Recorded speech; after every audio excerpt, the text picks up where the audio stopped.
E aí, como é que você tá? Seja bem-vindo à nossa aula. Hoje o assunto é pra lá de importante. A gente vai falar de um conteúdo que vai ajudar o empreendedor a ter uma visão mais clara do negócio e consolidar a empresa no mercado. Já ouviu falar de gestão? Fazer gestão de uma empresa é administrar ou gerir o negócio, utilizando os recursos disponíveis para atingir os objetivos.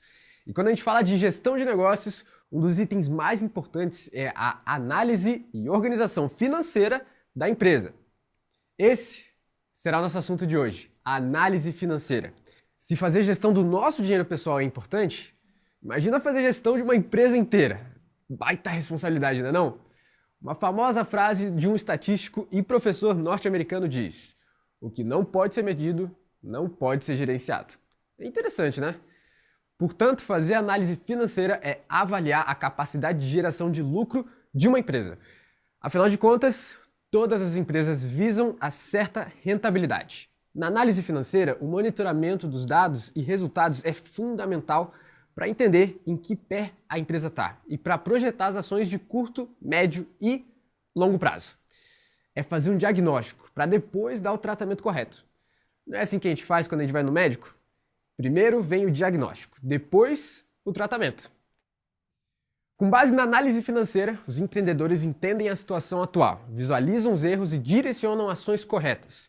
O primeiro passo é identificar o equilíbrio financeiro. Em que pé estão as coisas? Eu estou tendo lucro? Os custos fixos e variáveis estão equilibrados? E uma série de outros questionamentos. Primeiramente, é necessário entender os custos fixos. Custo fixo é todo gasto que não varia, independente do sucesso ou fracasso com vendas. Por exemplo, o aluguel. Vendendo ou não, precisa ser pago, assim como salários e seguro. Também é importante para conferir o equilíbrio financeiro fazer análise dos custos variáveis. Oposto dos custos fixos, os custos variáveis aumentam ou diminuem em conformidade com o fluxo de vendas. Por exemplo, matéria-prima, logística, entre outros. Observe que, aumentando as vendas, esses custos também aumentam proporcionalmente. Imagina que um de vocês tem uma lanchonete e vende muitos hambúrgueres. Claro que você vai ter que comprar mais ingredientes. Outra ação imprescindível para o acompanhamento do equilíbrio financeiro é a análise do lucro operacional. O lucro operacional é toda a receita, o valor total do que foi vendido, menos os custos fixos e variáveis. É como analisar o lucro da operação básica. Deve-se analisar também a margem de contribuição. Não é tão simples explicar esse item, mas bora lá. Lembram-se dos custos variáveis? Então, são os custos que variam conforme aumentam ou diminuem a demanda, como a matéria-prima para a produção do lanche, por exemplo. Porém, temos também as despesas variáveis. Diferente desses custos variáveis, as despesas variáveis também se alteram conforme as vendas do produto, mas estão relacionadas com a parte administrativa do negócio. Por exemplo, gastos com marketing ou contratação de novos funcionários. Eles podem variar conforme a demanda, contudo, não estão diretamente relacionados à linha de produção. Entendido isso, a gente vai à margem de contribuição. A margem de contribuição é toda a receita da empresa, o faturamento de tudo que foi vendido, menos as despesas e os custos variáveis. A gente vai agora a outro item, o preço de vendas. Obviamente, precificar não é uma tarefa tão simples e fácil. A precificação é definida de forma estratégica e está diretamente relacionada à geração de lucro.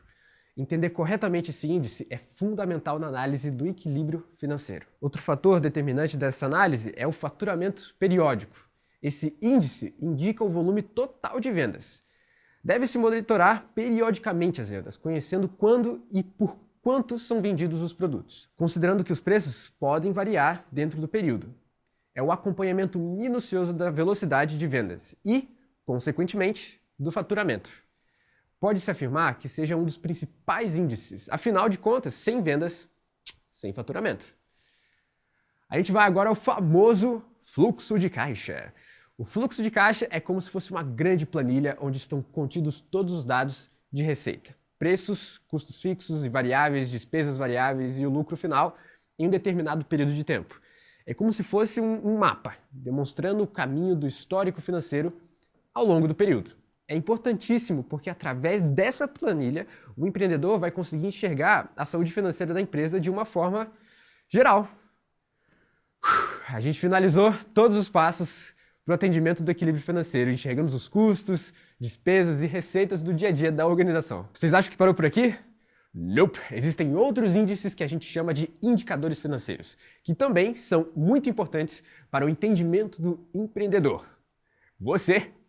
Esses indicadores financeiros vão ajudar o empreendedor a entender o desenvolvimento da empresa. É como se fosse o acompanhamento médico da criança que está crescendo. Pegou? Os pais costumam levar seus filhos ao pediatra para verificar se as crianças estão saudáveis, crescendo dentro do padrão aceitável e esperado. Os indicadores financeiros da empresa são quase a mesma coisa, eles são parecidos. São índices que demonstram a saúde empresarial em um determinado período. A gente vai citar alguns. Índice de liquidez. O que isso quer dizer? É entender se a empresa terá dinheiro suficiente para pagar tudo o que deve, como fornecedores e salários. É a projeção de tudo que se tem e tudo que se deve. Outro índice é o endividamento, o que indica quanto de dinheiro que a empresa tem que não é próprio dela, ou seja, capital de terceiros, como bancos e fornecedores.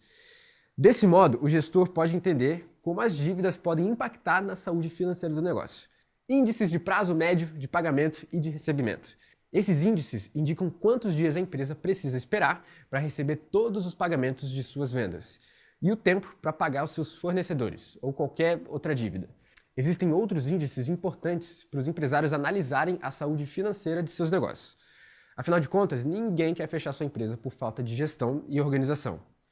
Portanto, a análise e a gestão financeira são primordiais para alavancar o crescimento da empresa no mercado, ajudar a clarear as tomadas de decisões, reduzir os riscos, possibilitar o equilíbrio do negócio e gerar dados confiáveis para o crescimento e desenvolvimento. É isso, pessoal. Eu acho que ficou clara a importância da análise financeira. Pronto para empreender? Pode dar um pouquinho de trabalho, mas lembre-se, no pain, no gain. Ou seja, sem esforço ou dor, não tem resultado. Fica a dica.